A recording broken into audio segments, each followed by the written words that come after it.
working from home might become something of the past within the next few years. That's if the majority of Southern African CEOs are correct.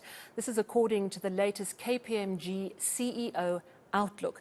72% of CEOs believe that in 3 years, the working environment will just return to pre-COVID-19 pandemic ways of working. For more on this and other issues relating to the survey, let's talk to KPMG CEO and KPMG Africa Chairman, Ignatius Sehoole. Mr. Sehoole, thank you so much for joining us. I mean, it's absolutely fascinating.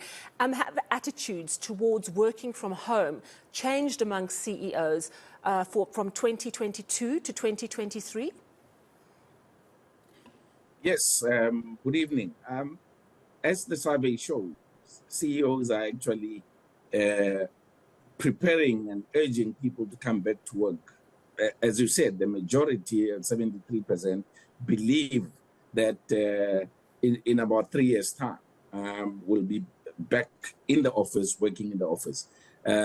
If you remember, that also came through last year. It's not a new thing from the CEO's point of view. So they are in favour of getting everyone back into the office. Is that in line with international trends? Well, that is the CEOs, not only from South Africa, but globally. Yeah. There is a push from the CEOs globally for people to get back into the office. How that is received, though, it's a mixed bag. And one would have thought that probably maybe the younger generations are the ones that like flexibility more than the older generation. But it's all mixed bag on age, on level of security in the offices, just all over. So why do more CEOs favour a return to the office? And the reason I ask that is because during COVID, we were repeatedly told that productivity was sometimes even higher when people work from home. So what are their reasons for wanting people back in the office? Surely it's not productivity. Well, it is productivity in one way, but there are other ways as well. Productivity depends what you measure. If you measure people being online and all of those things, productivity shot up the roof. But the quality of delivery and also the substance of what was delivered, in hindsight, when we examine that, leaves much to be desired. We've all seen lots of videos of people that have been on Zoom or Teams meetings and people sleeping or being distracted, making tea, disappearing to the all sorts of things. Yeah, that happens at work as well, you know. As yes, those things happen in the office, they do. Yeah, but hardly anybody sleeps in the office. Yeah, okay, I'll give you that one. But the truth is that employees have really taken to working from home or a hybrid model. We're seeing a lot, of companies are still doing a hybrid model because it saves on time and transport costs. It allows you to be more present if you're looking after children in a way, which I suppose you could say makes you more distracted.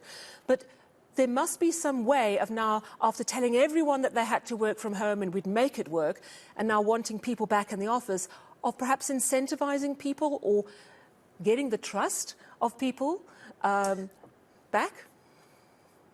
Yeah, the CEOs are talking of incentivizing people back. And I think it'll be different from country to country. Because some of the incentives they talk about, for instance, is paying people that come into the office more, and also being biased towards them as far as promotions are concerned.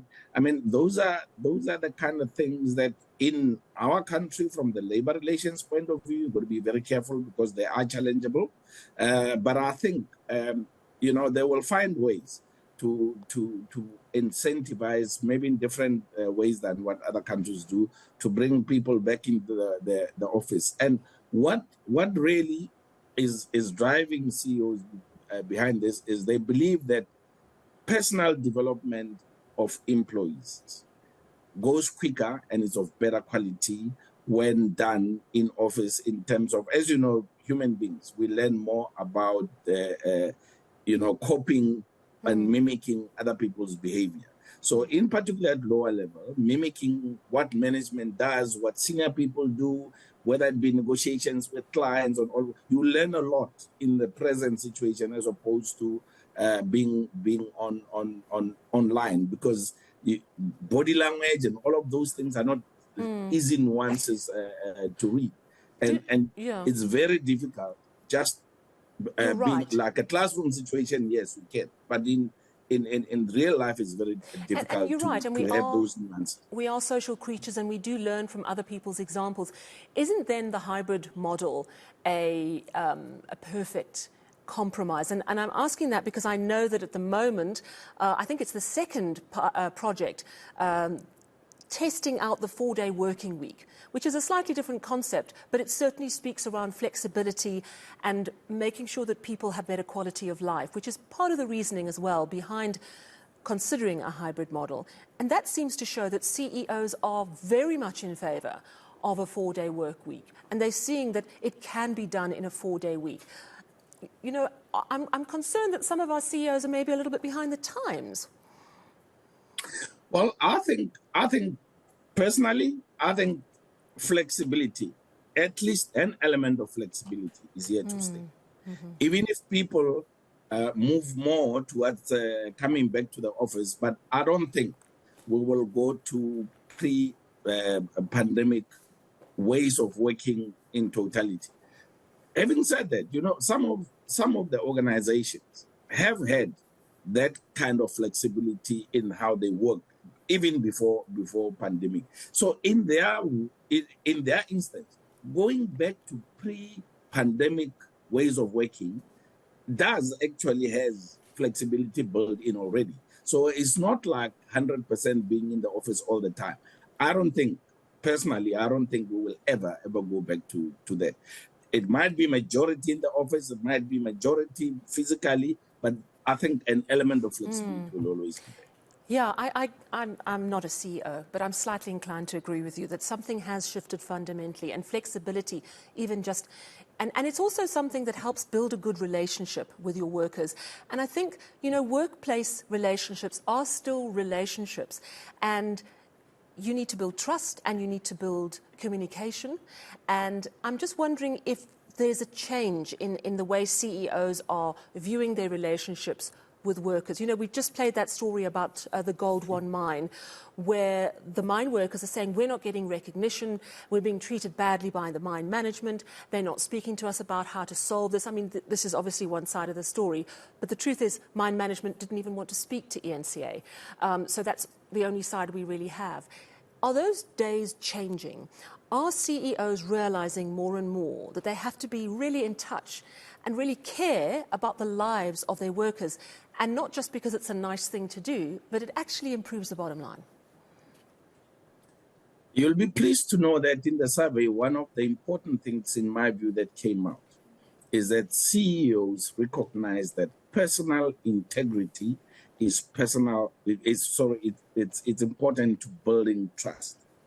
It is very much in the center if you want to build trust. It's not only about the organization, how it behaves and all, but personal CEO integrity affects how the organization is being viewed by the community, by the employees, by everybody. I mean, to a point where 71% of the CEOs acknowledge that if there is a profitable part of their business that they believe is damaging the reputation of the company, they are very much prepared to divest and sell it. That's how seriously they take it.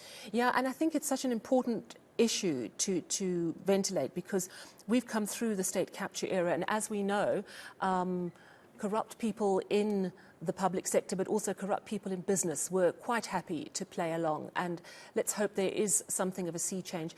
Yesterday we heard the midterm budget. We do know that times are very tight. I'm wondering if the CEOs have expressed how they feel. Yes, I know it was a Southern African survey that you did here in South Africa, but what is the sense that you got from their responses around the future of the economy, specifically in South Africa, bearing in mind we have such stuttering growth? Well, there is very low confidence in the growth prospects in the economy.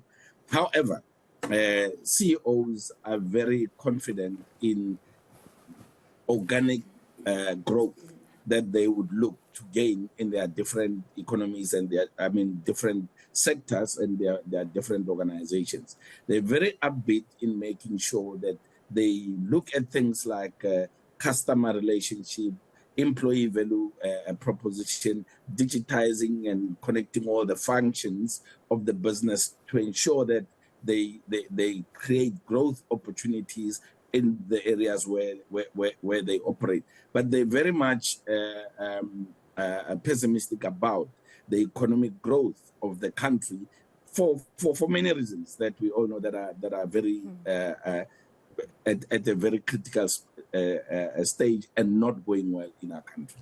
Yeah. All right. Thank you so much for speaking to us this evening. That was KPMG CEO and KPMG Africa Chairman Ignatius Sehoole.